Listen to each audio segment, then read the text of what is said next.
ওগো মালিক তুমি ছাড়া তো আমাদের আর কেউ নাই, তুমি ছাড়া তো আমার আর কেউ নাই।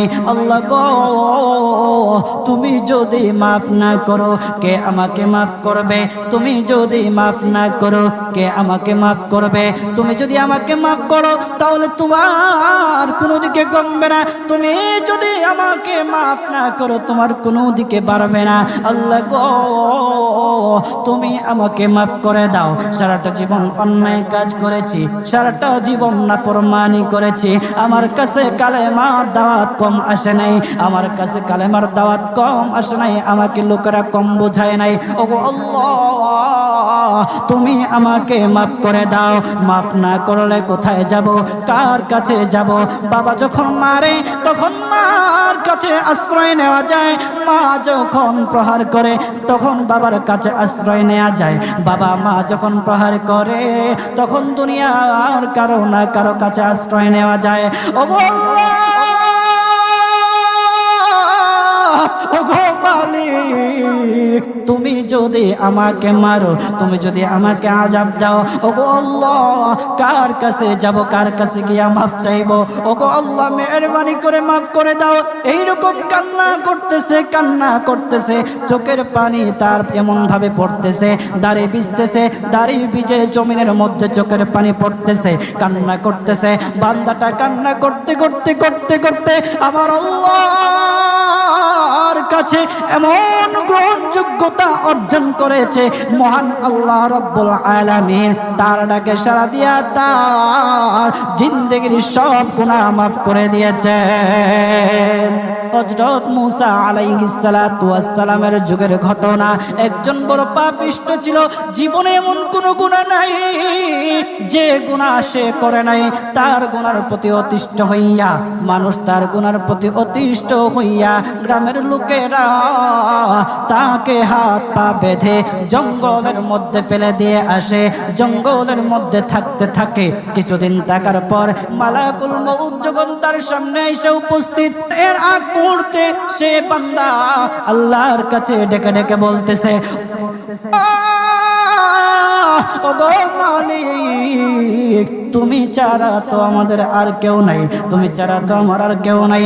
আল্লাহ গো তুমি যদি মাফ না করো কে আমাকে মাফ করবে?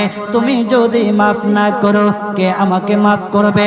তুমি যদি আমাকে মাফ করো তাহলে তোমার কোনো দিকে কমবে না, তুমি যদি আমাকে মাফ না করো তোমার কোনো দিকে বাড়বে না। আল্লাহ গো তুমি আমাকে মাফ করে দাও। সারাটা জীবন অন্যায় কাজ করেছি, সারাটা জীবন নাফরমানি করেছি, আমার কাছে কালেমার দাওয়াত কম আসে নাই, আমার কাছে কালেমার দাওয়াত কম আসে নাই, আমাকে লোকেরা কম বোঝায় নাই। ওগো আল্লাহ তুমি আমাকে মাফ করে দাও। মাফ না করলে কোথায় যাব, কার কাছে যাব? বাবা যখন মারে তখন মার কাছে আশ্রয় নেওয়া যায়, মা যখন প্রহার করে তখন বাবার কাছে আশ্রয় নেওয়া যায়, বাবা মা যখন প্রহার করে তখন দুনিয়ার কারো না কারো কাছে আশ্রয় নেওয়া যায়। ওগো আল্লাহ ওগো মালিক তুমি যদি আমাকে মারো, তুমি যদি আমাকে আযাব দাও, ওগো আল্লাহ কার কাছে যাব, কার কাছে গিয়া মাফ চাইবো? ওগো আল্লাহ মেহেরবানি করে মাফ করে দাও। এইরকম কান্না করতেছে, কান্না করতেছে, চোখের পানি তার এমন ভাবে পড়তেছে, দাড়ি ভিজতেছে, দাড়ি ভিজে জমিনের মধ্যে চোখের পানি পড়তেছে, কান্না করতেছে। বান্দাটা কান্না করতে করতে করতে করতে আমার আল্লাহর কাছে এমন গ্রহণযোগ্যতা অর্জন করেছে, মহান আল্লাহ রব্বুল আলামিন তার ডাকে সাড়া দিয়া তার জিন্দেগির সব গুনাহ মাফ করে দিয়েছেন। ওই বান্দাটা তাওবা করতে করতে করতে করতে হঠাৎ ইন্তেকাল করে। ইন্তেকাল হওয়ার পরে হযরত মূসা আলাইহিস সালাতু ওয়াস সালামকে মহান আল্লাহ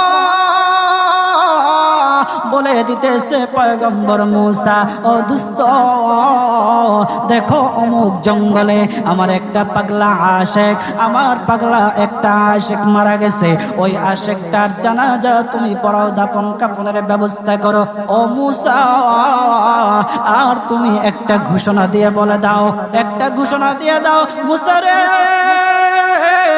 ও মূসা তুমি ঘোষণা দিয়ে বলে দাও যে আমার এই বান্দার জানাজার নামাজ অংশগ্রহণ করবে, মহান আল্লাহ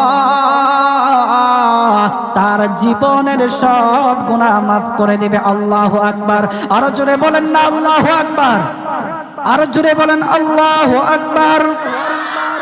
হাত উঠায়া বলেন আল্লাহু আকবার, আল্লাহু আকবার। মুসলমান বাবাজি গভীর মনোযোগ। হযরতে মূসা আলাইহিস সালাতু ওয়াস সালাম একটা পাহাড়ের উপরে উঠলেন। পাহাড়ের উপরে ওঠার পর তখন ডেকে ডেকে বলতেছে, ও উম্মতেরা রে, আমার উম্মতেরা শুনো, আল্লাহ রব্বুল আলামিন একটা সুসংবাদ দিয়ে দিয়েছে। আমার আল্লাহ রব্বুল আলামিনের একটা আশিক একটা ওই অমুক জঙ্গলের মধ্যে মারা গেছে। ওই পাগলা আশিকের জানাজার নামাজ অংশগ্রহণ করো। যদি জানাজার নামাজ পড়ো তখন আমার আল্লাহ তোমাদের জীবনের সব গুনাহগুলি মাফ করে দিবে। কেউ যদি নিজের গুনাহ ক্ষমা করাইতে চাও, কেউ যদি নিজের গুনাহগুলি ক্ষমা করাইতে চাও, তাহলে মহান আল্লাহ রব্বুল আলামিনের ওই পাগলা আশিকের জানাজায় অংশগ্রহণ করো। তখন লোকেরা দলে দলে জানাজায় অংশগ্রহণ করার জন্য দলে দলে গেল। জানাজার নামাজ আদায় করলো। আদায় করার পর পয়গম্বর মূসা আলাইহিস সালাতু ওয়াস সালামকে বলতেছে, ওগো আল্লাহর পয়গম্বর, ও পয়গম্বর, যারা জানাজায় অংশগ্রহণ করার কারণে মহান আল্লাহ তার জীবনের সব গুনাহ মাফ করে দেবে। এমন মহা ব্যক্তি তো, এই মহান ব্যক্তিটাকে তো একটা নজরে দেখা দরকার, অবশ্যই দেখা দরকার। আমাদেরকে সেই ব্যক্তিটাকে দেখান। তখন মূসা আলাইহিস সালাতু ওয়াস সালাম বলতেছে, ঠিক আছে তোমাদেরকে দেখানো হবে। তখন যখন দেখাতে গেলেন, দেখানোর সাথে সাথে লোকেরা বলল, পয়গম্বর আপনি কি বলেন, এই লোকটাকে তো আমরা ভালো করে চিনি। ওই লোকটা বড় পাপিষ্ঠ ছিল, বড় অন্যায়কারী ছিল, বড় জুলুমকারী ছিল। ওগো পয়গম্বর, সমাজে এমন কোনো গুনাহ নাই যে সে করে নাই। সমাজে সব গুনাহ করেছে, সমস্ত গুনার সাথে সে জড়িত ছিল। সে জড়িত ছিল তার গুনার কারণে।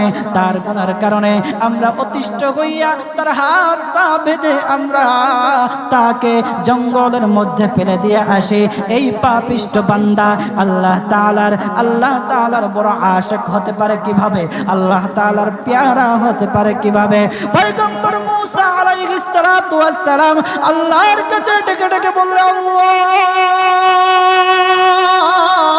লোকেরা কি বলতেছে আর তুমি কি বলো? ওগো আল্লাহ, এর সমাধান কি? এর সমাধান কি? সমাধানটা তো তুমি দিয়ে দাও। আল্লাহ রব্বুল আলামিন পয়গম্বর মূসা আলাইহিস সালাতু ওয়াস সালামকে সমাধান দিয়েছে। বলতেছে, ও মূসা দুষ্ট রে, ও দুষ্ট, তারা যা কথা বলেছে, লোকেরা যে কথা বলেছে সত্য বলেছে। আমি আল্লাহ যা বলেছি তাও সত্য বলেছি। ও পয়গম্বর মূসা, তারা যা বলেছে সত্য বলেছে।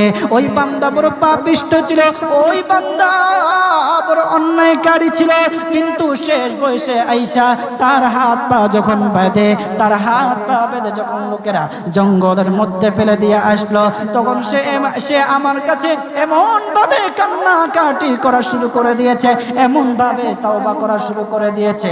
আমি আল্লাহ তাআলার এত দয়া, আমি আল্লাহ তার ডাকে সাড়া না দিয়ে পারলাম না। তার ডাকে সাড়া দিয়ে দিলাম। ও মূসা, সে তাওবা করার সময় যদি সবার জন্য সে তাওবা করত, যতজন লোকরা বেঁচে আছে, যতজন উম্মতেরা আছে, যতজন লোকেরা আছে, সমস্ত লোকদের জন্য যদি সে আমার কাছে তাওবা করত, আমি আল্লাহ তার তাওবা মুহূর্তের মধ্যে কবুল করে সমস্ত বান্দাদেরকে মাফ করে দিতাম। সুবহানাল্লাহ জুড়ে বলেন।